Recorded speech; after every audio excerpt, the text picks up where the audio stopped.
Thank you for joining Wars of the Roses. As we continue with Part 3, the Noachidae, from the Symbolism of Freemasonry by Albert G. Mackey.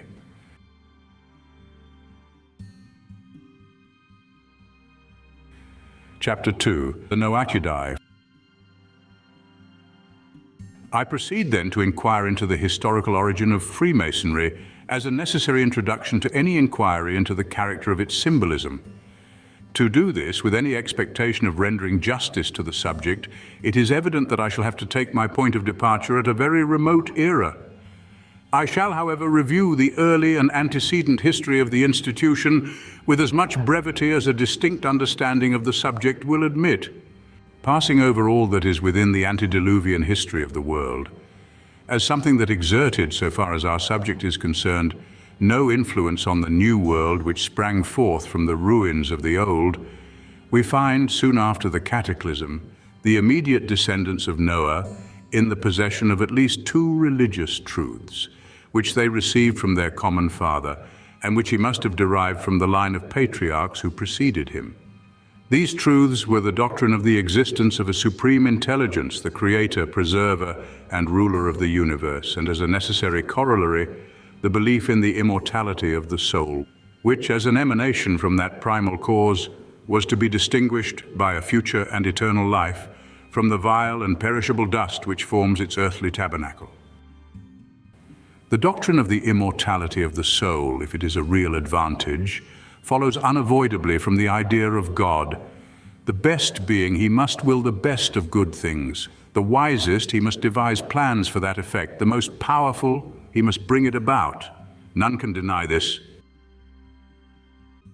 The assertion that these doctrines were known to and recognized by Noah will not appear as an assumption to the believer in divine revelation. But any philosophic mind must, I conceive, come to the same conclusion independently of any other authority than that of reason. The religious sentiment, so far at least as it relates to the belief in the existence of God, appears to be in some sense innate or instinctive and consequently universal in the human mind. This institution of religion, like society, friendship, and marriage, comes out of a principle deep and permanent in the heart.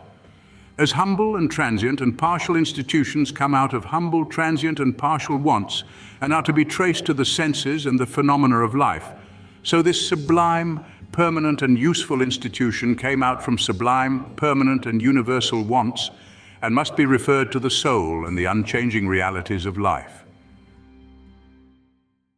There is no record of any nation, however intellectually and morally debased, that has not given some evidence of a tendency to such belief. The sentiment may be perverted, the idea may be grossly corrupted, but it is nevertheless there and shows the source whence it sprang. The sages of all nations, ages, and religions had some ideas of these sublime doctrines, though more or less degraded, adulterated, and obscured, and these scattered hints and vestiges of the most sacred and exalted truths were originally rays and emanations of ancient and primitive traditions, handed down from generation to generation since the beginning of the world, or at least since the fall of man to all mankind. Even in the most debased forms of Fetichism, where the Negro kneels in reverential awe before the shrine of some uncouth and misshapen idol, which his own hands perhaps have made, the act of adoration, degrading as the object may be, is nevertheless an acknowledgement of the longing need of the worshipper to throw himself upon the support of some unknown power higher than his own sphere. And this unknown power, be it what it may, is to him a god. In this form, not only the common objects above enumerated, but gems, metals, stones that fell from heaven, images, carved bits of wood, stuffed skins of beasts like the medicine bags of the North American Indians are reckoned as divinities and so become objects of adoration. But in this case, the visible object is idealized, not worshipped as the brute thing really is, but as the type and symbol of God.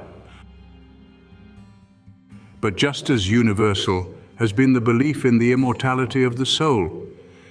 This arises from the same longing in man for the infinite, and although, like the former doctrine, it has been perverted and corrupted, there exists among all nations a tendency to its acknowledgement, Every people from the remotest times have wandered involuntarily into the ideal of another world and sought to find a place for their departed spirits.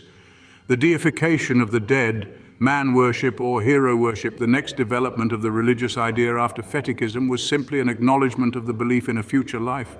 For the dead could not have been deified unless, after death, they had continued to live. The adoration of a putrid carcass would have been a form of Fetichism, lower and more degrading than any that has been discovered. But man worship came after Fetichism.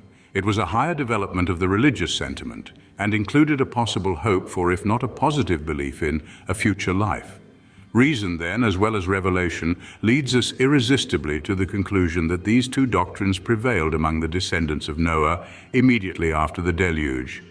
They were believed too in all their purity and integrity because they were derived from the highest and purest source.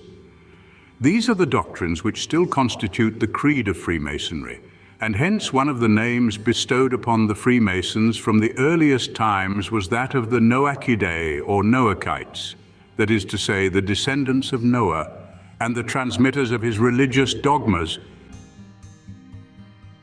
Thank you for watching, and please don't forget to share, like, subscribe and comment, and if you can, please consider donating to Wars of the Roses. Links to PayPal and Patreon are in the description. Thank you so very much.